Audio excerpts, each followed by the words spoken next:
से अर्थशास्त्र क्लास 9 पहला चैप्टर है अर्थशास्त्र 9th क्लास का। ढंग से सुनिए, इसके बाद हम छुट्टी देकर अर्थशास्त्र 10 क्लास को पढ़ेंगे। इसको इकोनॉमिक्स कहा जाता है। अर्थशास्त्र का जनक जो है एडम स्मिथ को बोला जाता है। किसको बोला जाता है अर्थशास्त्र का जनक? एडम स्मिथ को। एडम स्मिथ, हम लोग को इंटर में 200 नंबर का अर्थशास्त्र का हम एग्जाम दिए थे, ठीक है जी। उसमें लगभग 185 मार्क हमको आया था। तो एडम स्मिथ थे जनक अर्थशास्त्र का, ठीक है। वैसे तो बहुत लोग को माना गया, वो तो लंबा चौड़ा था। आप लोग का शॉर्ट कोट है, पन्ना नहीं उल्टाओ, अभी आराम से उल्टाओ, ध्यान इधर दो। तो अर्थशास्त्र का मतलब क्या होता है? तो अर्थशास्त्र का कई शास्त्र से तुलना किया गया है, उतना डीप में नहीं जाना है, सीधा जान लो। अर्थशास्त्र मतलब अर्थ माने होता है रुपया, पैसा, टका। शास्त्र माने होता है ग्रंथ, पैसा वाला ग्रंथ। देश में गरीबी, अमीरी, ठीक है, मुद्रास्फीति, मुद्रा संकुचन, ये सब को दिखाता है। जनसंख्या, आबादी, खाद्य पदार्थ किस अनुपात में बढ़ रहा है, आबादी कैसे बढ़ रहा है, कैसे करेंगे तो महंगाई कम रहेगा, यह एक अर्थशास्त्री को पता होता है, ठीक है।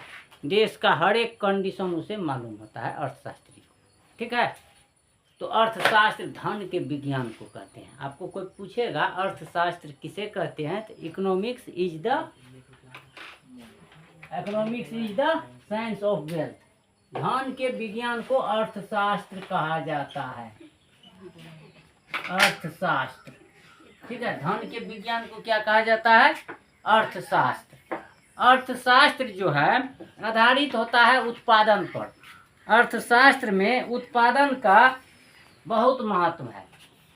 अर्थशास्त्र उत्पादन करता है वस्तु का और सेवा का, ताकि हमारी आवश्यकता की पूर्ति हो, ठीक है।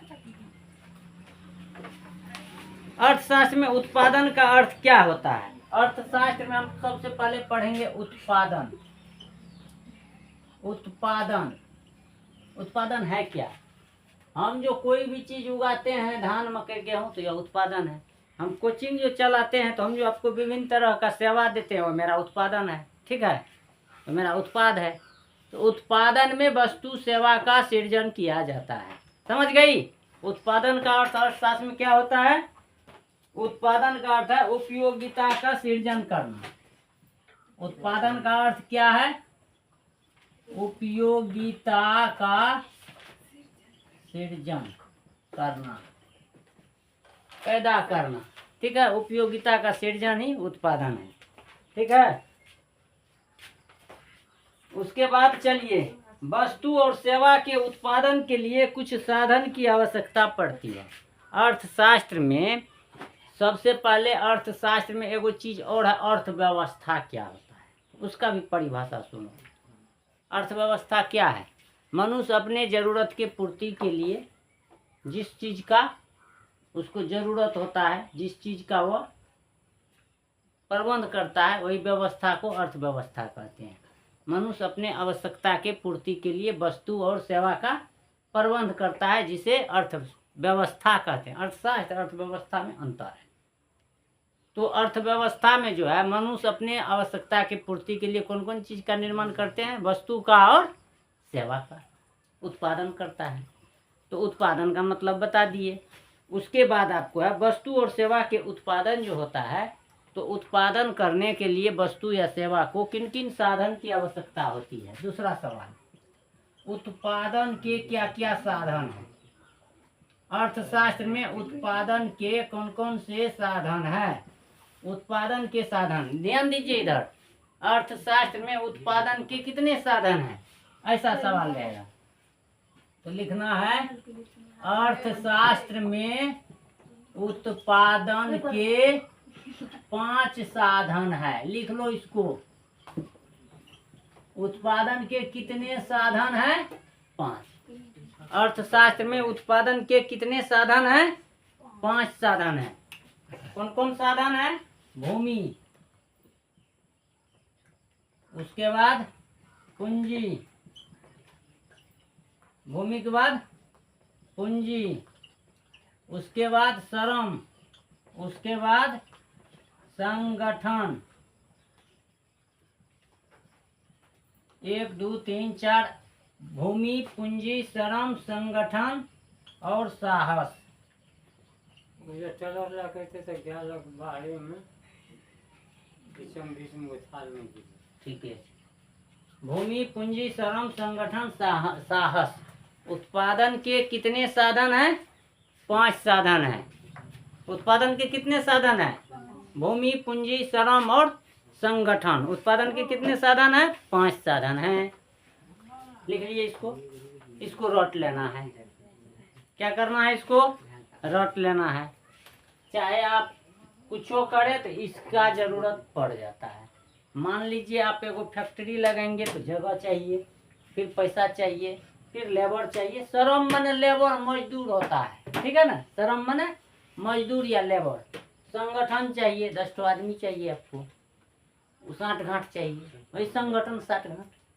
साहस चाहिए, हिम्मत चाहिए। घाटा उटा लगेगा तो कैसे बढ़, हार्ट अटैक तो नहीं हो जाएगा। 10 लाख पूंजी लगा के मिल बैठाया है, मिल में आग लग गया, चोट लग गया, कुछ हो गया, ब्लास्ट हो गया मिल, चाहे और कुछ हो गया, घटे लग गया, कलेजा पत्थर हो जा गया तो गया, कमा के ले लेंगे। साहस नहीं है तो मर जाएगा, तो काहे ऐसा काम करेगा।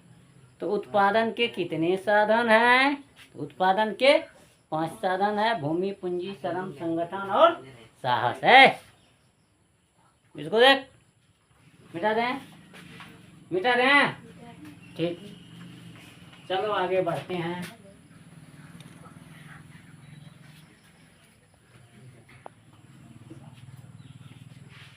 अब आपको पढ़ना है भूमि मतलब क्या होता है।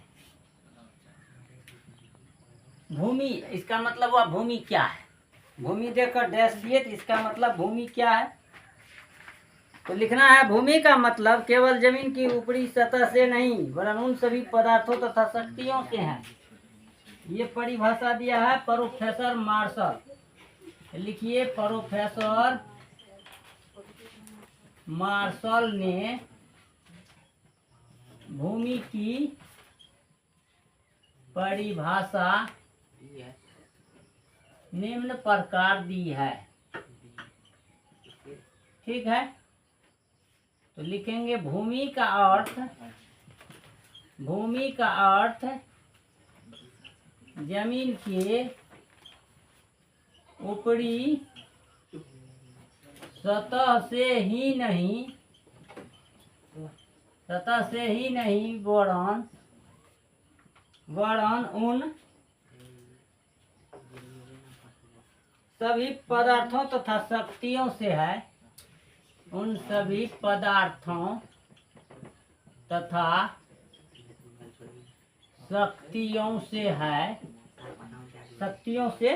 है जिन्हें प्रकृति ने मानव की सहायता के लिए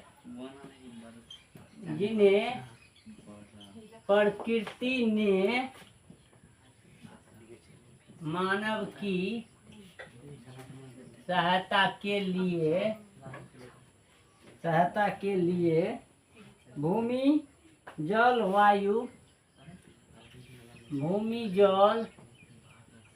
वायु, प्रकाश तथा गर्मी के रूप में निःशुल्क प्रदान किया। ये मार्शल साहब ने अर्थशास्त्री थे, बहुत अच्छे अर्थशास्त्री थे प्रोफेसर मार्शल। उन्होंने भूमि का 5 जो साधन है, तो 5 का परिभाषा भूमि से आप क्या समझते हैं, भूमि किसे कहते हैं, ऐसा आपको पूछा जाएगा। तो भूमि का मतलब पृथ्वी के ऊपरी सतह जो जिसको हम भूमि समझते हैं उससे नहीं है। यहाँ भूमि का मतलब है उन पदार्थों, उन शक्तियों से जिन्हें मानव के सहायता के लिए भगवान फ्री में भूमि, जल, वायु, प्रकाश तथा गर्मी के रूप में निःशुल्क प्रदान किया है। इसमें भूमि, जल, हवा, प्रकाश, गर्मी सब सत्य वातावरण सहित जो भगवान ने हमें मुफ्त में दी है, इसी को कहा जाता है भूमि। ये मार्शल साहब का काम है। आपको परिभाषा ही दे देगा, कहेगा यह कथन किसने कहा है। ये हो दे देगा, ये लिख देगा, कहेगा यो किसने कहा है, नहीं तो कहेगा प्रोफेसर मार्शल ने भूमि की परिभाषा किस प्रकार दी है। तो इसको आपको रट लेना है, याद कर लेना है, और यह बहुत जरूरी है। एक बार याद कर लोगे तो फिर परमानेंट याद रहेगा। सवाल नंबर 2, अब पूंजी किसे कहते हैं? पूंजी को कैपिटल बोलते हैं इंग्लिश में। पूंजी को क्या बोलते हैं? कैपिटल बोलते हैं। अब हम लोग पूंजी की परिभाषा देखते हैं, ठीक है। तो हम लोग अब पूंजी की तरफ जाते हैं। पूंजी क्या है? तो फिर मार्शले साहब पूंजी की परिभाषा दी है, ठीक है। पूंजी किसे कहते हैं? तो लिखेंगे प्रोफेसर मार्शल के अनुसार पूंजी की परिभाषा निम्न प्रकार है। निम्न प्रकार है। पूंजी की परिभाषा निम्न प्रकार है।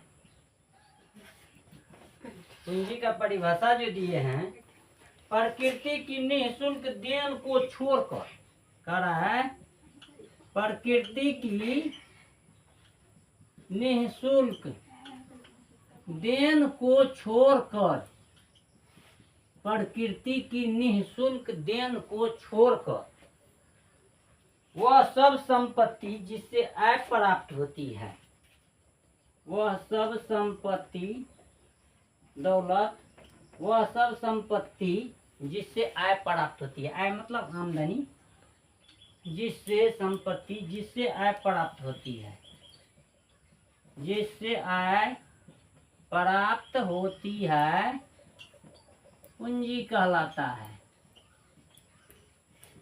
ठीक है। कह रहा है मार्शल साहब प्रकृति की निःशुल्क देन को छोड़कर, प्रकृति हमें बहुत कुछ फ्री में दिया है, जैसे हवा भी दिया है, हवा पूंजी नहीं हो सकती। पानी दिया है प्रकृति ने, तो वह पूंजी नहीं हो सकती है। प्रकृति ने यह धरती दिया है, यह पूंजी मेरा नहीं है। कह रहा प्रकृति जो चीज हमको निःशुल्क में फ्री में दिया है, उस सब कुछ को छोड़ दो, और उसको छोड़ के जिससे आय प्राप्त होती है, ठीक है, वह सब संपत्ति, वह दौलत, वह संपत्ति जिससे हमें आय प्राप्त होती है, उसी आय को क्या कहते हैं? पूंजी कहते हैं। जिससे आय प्राप्त होती है वह हमारी पूंजी है, ठीक है। जैसे हम एगो भैंस पाल लिए, उससे हमको आय हो रहा है, आमदनी हो रहा है, भगवान नहीं दिया है, हम पाले हैं, हम लाए हैं खरीद के बाजार से, हम एगो मिल बैठा लें और मिल से हमको आमदनी हो रहा है, तो हमारी पूंजी है। समझ में आ रहा है जी? उसके बाद इधर लिखो, हम इधर लिखते हैं। सवाल नंबर 3, अब आपको हम श्रम के बारे में पढ़ा रहे हैं। श्रम किसे कहते हैं, ठीक है। श्रम और मजदूरी दोनों में अंतर है। श्रम क्या है? तो प्रोफेसर मार्शले के अनुसार आपको पढ़ना है। श्रम किसे कहते हैं? श्रम क्या है? What is labour? श्रम किसे कहते हैं? तो मार्शल के अनुसार देंगे, प्रोफेसर मार्शल के अनुसार, प्रोफेसर मार्शल के अनुसार श्रम का मतलब मनुष्य के आर्थिक कार्य से है। श्रम का मतलब, श्रम का मतलब मनुष्य के आर्थिक कार्य से है। आर्थिक कार्य से, कार्यों कई प्रकार का होता है, राजनीतिक कार्य, धार्मिक कार्य, आर्थिक कार्य। कुछ कार्य ऐसा होता है जिसको करने से हमें पैसा मिलता है, जैसे हम पढ़ा रहे हैं आर्थिक काम। कुछ काम ऐसा होता है जिससे हम खटते खूब है, भीड़ खूब होता है, मेहनत खूब करते हैं, मिलता है कुछ नहीं, ठीक है। तो वो जैसे कि किसी के यहाँ भोज भात में गए, खट रहे हैं फ्री में सामाजिक तौर पर, वो सामाजिक कार्य हो गया, ठीक है, भाईचारा वाला हो गया। आर्थिक कार्य मतलब ऐसा काम जिसको करने से हमें पैसा, पूजा पाठ करेंगे तो पैसा थोड़े मिलेगा। मंदिर जाके 3 दिन भूखले रहेंगे, जय भगवान जाप करते रहेंगे, तो वो तो काम है, लेकिन वो आर्थिक काम नहीं है, वह गैर आर्थिक कार्य है। ठीक है, तो श्रम का मतलब मनुष्य के आर्थिक कार्य से है। श्रम का मतलब मनुष्य के आर्थिक कार्य से है, चाहे वह हाथ से किया जाए या मस्तिष्क से किया जाए, चाहे वह हाथ से किया जाए या मस्तिष्क से किया जाए। हो गया भूमि पूंजी श्रम संगठन साहस। अब आपको हम संगठन पढ़ेंगे। संगठन क्या है, इसको लिख लिए हैं ये बगल। संगठन, ऑर्गेनाइजेशन। संगठन का परिभाषा दीजिए। उत्पादन के विभिन्न साधनों को एकत्रित कर उत्पादन के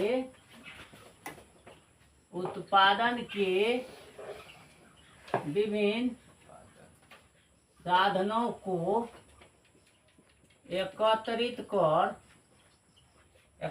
कर उन्हें उत्पादन में लगाने की क्रिया,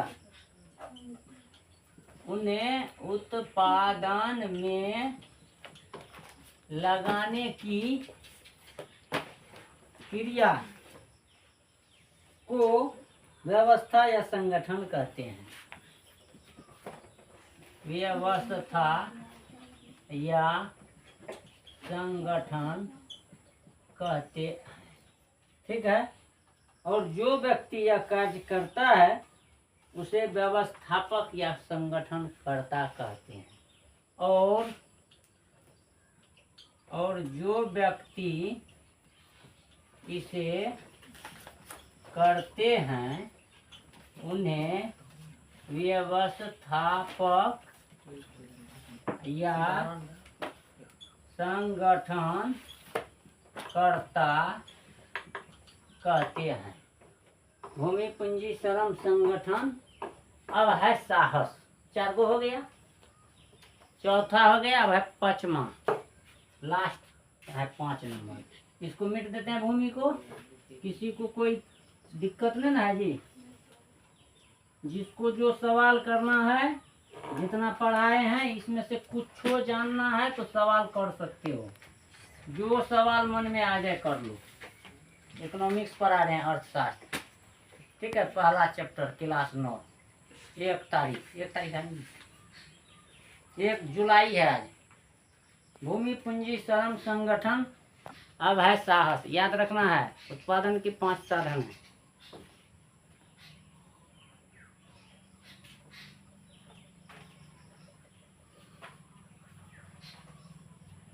अब लिखिए नंबर 5 में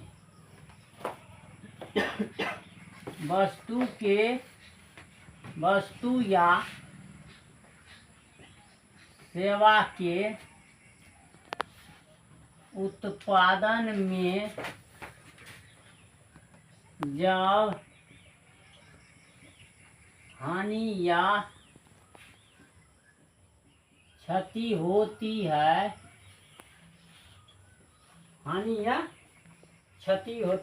वैसे तो लाभ के उद्देश्य से उत्पादन किया जाता है, लेकिन कभी कभी उल्टा हो जाता है। ठीक है, होती है तो उस जोखिम को वहन करना पड़ता है या सहना पड़ता है। उस जोखिम को वहन करना, ठीक है, उस जोखिम को वहन करना साहस कहते हैं। ठीक है, यहाँ पहले साहस लिखेंगे तब ना सवाल लिख लो। साहस क्या है? ठीक है, हो गया खत्म। 5 ठो साधन था। पांचों को आज हम पढ़ा दिए। पांचों को याद करना है ऐसे कि अर्थशास्त्र किसे कहते हैं। धन के विज्ञान को अर्थशास्त्र कहते हैं। अर्थशास्त्र का जनक किसे कहते हैं, तो एडम स्मिथ को अर्थशास्त्र का जनक कहते हैं। अर्थशास्त्र में जो उत्पादन होता है वह उत्पादन किस लिए किया जाता है, तो वस्तु और सेवा का, तो मनुष्य की आवश्यकता के पूर्ति के लिए वस्तु सेवा का उत्पादन किया जाता है। तो वस्तु और सेवा के उत्पादन करने के लिए कितने साधन की आवश्यकता पड़ती है, उत्पादन के कितने साधन है, ऐसे ही पूछेगा अर्थशास्त्र में उत्पादन के कितने साधन है। तो अर्थशास्त्र में उत्पादन के 5 साधन है। तो 5 साधन कौन कौन है, तो उसको रट लेना है, भूमि, पूंजी, श्रम, संगठन, साहस। ठीक है, तो इस प्रकार से याद कर लेना है। अब भूमि किसे कहते हैं, पूंजी किसे कहते हैं, श्रम किसे कहते हैं, संगठन और साहस किसे कहते हैं, सब हम आपको लिखा दिए। जो चीज़ लिखाए हैं आप लोग जाइए इसको याद करके आइए। इन्हीं शब्दों के साथ आज का क्लास समाप्त। कल फिर 3 बजे आके मिलिए। Bye bye, goodbye, have a nice day.